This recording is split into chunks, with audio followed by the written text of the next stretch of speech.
ആത്മീയതയെ വിൽപ്പന ചരക്കാക്കി മാറ്റുന്ന ആധുനിക കാലത്ത് വേറിട്ട വഴികളിലൂടെ സഞ്ചരിച്ച് സമൂഹത്തിൽ നന്മയുടെ നാട്ടുവെളിച്ചം പരത്തുകയാണ് സ്വാമി ആദിത്യ സ്വരൂപാനന്ദ.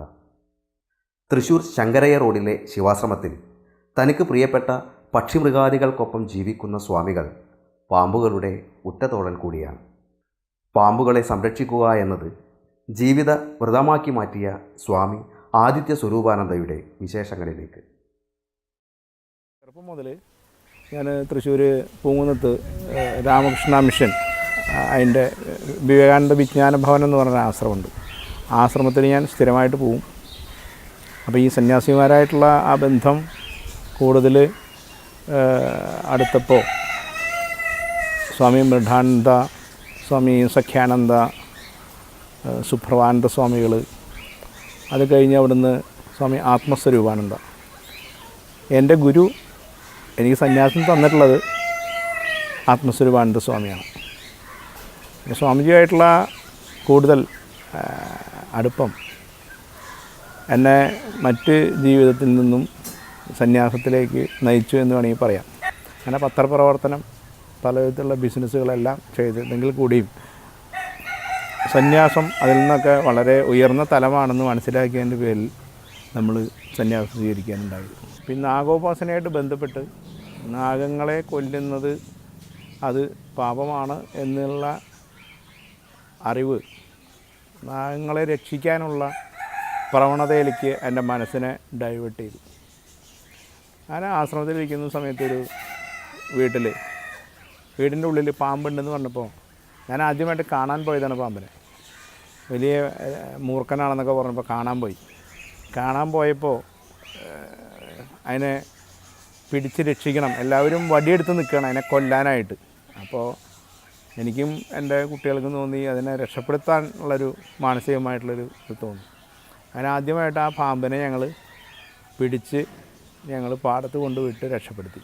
അതിൽ നിന്ന് അന്ന് ഒരുപാട് ആൾക്കാർ ഇത് കാണുകയും പാമ്പിനെ കണ്ടു കഴിഞ്ഞാൽ പിന്നെ എന്നെ വിളിക്കാനും തുടങ്ങി. ഫോറസ്റ്റുകാരും നമ്മളെ അതിന് വേണ്ടിയിട്ട് വിളിച്ചു തുടങ്ങി. ഞങ്ങൾ ഒരു ഗ്രൂപ്പ് ഉണ്ടാക്കി, pets and wild life protection force എന്ന് പറഞ്ഞിട്ടുള്ള ഒരു സംഘടനയ്ക്ക് രൂപം കൊടുത്ത് ഈ പ്രകൃതിയിലെ എല്ലാ ജീവജാലങ്ങൾക്കും നമ്മൾക്ക് പോലെ തന്നെ അവർക്കും ജീവിക്കാനുള്ള അവകാശമുണ്ട്. അപ്പോൾ ആരും ആരെയും കൊല്ലരുത് എന്നുള്ള ഒരു മാനസിക നിലയാണ് ഈ പ്രവർത്തനത്തിലേക്ക് കൂടുതലായിട്ട് വഴിതിരിയാനായിട്ടുള്ള കാരണം. പിന്നെ അതുപോലെ തന്നെ വൈൽഡ് ആനിമൽസായിട്ടുള്ള ഒരുപാട് ജീവികൾ, ഇപ്പോൾ മുള്ളംപന്നി, മരപ്പട്ടി. മുള്ളംപന്നിയൊക്കെ എരുമപ്പെട്ടി ഭാഗത്തൊക്കെ കിണറ്റിൽ വീഴുകയും അതിനെ പിടിക്കാനായിട്ട് അറിയാതെ നമ്മളൊക്കെ പോയി പിടിച്ചു കൊടുക്കുകയും ചെയ്തിട്ടുണ്ട്. ഇത്തരം പ്രകൃതി ജീവികളെ സംരക്ഷിക്കാനും അവരെ അപകട അവസ്ഥയിൽ നിന്നും രക്ഷപ്പെടുത്താനുമുള്ള ഒരു പ്രവർത്തനം നമ്മൾ pets and wild life protection force എന്നുള്ള നിലയ്ക്ക് നമ്മളിപ്പോൾ ചെയ്തുകൊണ്ടിരിക്കുന്നുണ്ട്. കല്യാണസ്വാമിയുടെ വീട്ടിൽ നിന്നും പലതവണ പാമ്പിനെ പിടിക്കുകയുണ്ടായി. അപ്പോൾ അതിന് അദ്ദേഹത്തിന് സന്തോഷമായിട്ട് അദ്ദേഹം ഒരു ആംബുലൻസ്, ഓമിനി ആംബുലൻസ് നമുക്കിപ്പോൾ തന്നിട്ടുണ്ട്. ഇപ്പോൾ അത് ഉപയോഗിച്ചിട്ടുള്ള പ്രവർത്തനങ്ങൾ നമുക്ക് കുറച്ചും കൂടി ഒരു സ്ഥലത്തേക്ക് എത്താനായിട്ടുള്ള വേഗം കൂട്ടാനായിട്ട് നമുക്കിപ്പോൾ അതുകൊണ്ട് നമുക്ക് വളരെയധികം സാധിച്ചിട്ടുണ്ട്.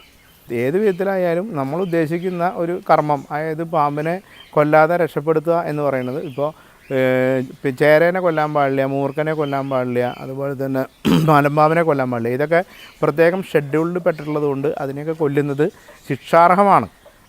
ഫോറസ്റ്റ് നിയമപ്രകാരം ശിക്ഷാർഹമാണ്. ഇതിനെക്കുറിച്ചൊന്നും ആൾക്കാർക്ക് ധാരണയില്ല. ആൾക്കാർ പാമ്പിനെ കൊല്ലുന്നുണ്ട്, കത്തിച്ച് കളയുന്നുണ്ട്, ഒക്കെ ചെയ്യുന്നുണ്ട്. പക്ഷേ അതിനൊക്കെ എതിരെ ഒരു ബോധവൽക്കരണം എന്നുള്ള നിലയ്ക്കും കൂടിയാണ് ഞാൻ ഈ ഇൻഫർമേഷൻ ജനങ്ങൾക്ക് തരുന്നത്. എന്തായാലും പാമ്പിനെ കൊല്ലേണ്ട കാര്യമില്ല. അത് ഒരിക്കലും ഒരു പാമ്പ് ഓടി വന്ന് ഒരിക്കലും കടിക്കില്ല. പക്ഷേ നമ്മൾ പാമ്പിരിക്കുന്ന സ്ഥലം നമുക്കറിയാതെ നമ്മൾ അതിൻ്റെ അടുത്തിൽ കൂടെ പോകുന്ന സമയത്താണ് പാമ്പിന് അതിനെ ഉപദ്രവിക്കാൻ വരുന്നവനാണോ എന്നുള്ള സംശയത്താലാണ് ആ പാമ്പ് നമ്മളെ കൊത്തുന്നത്.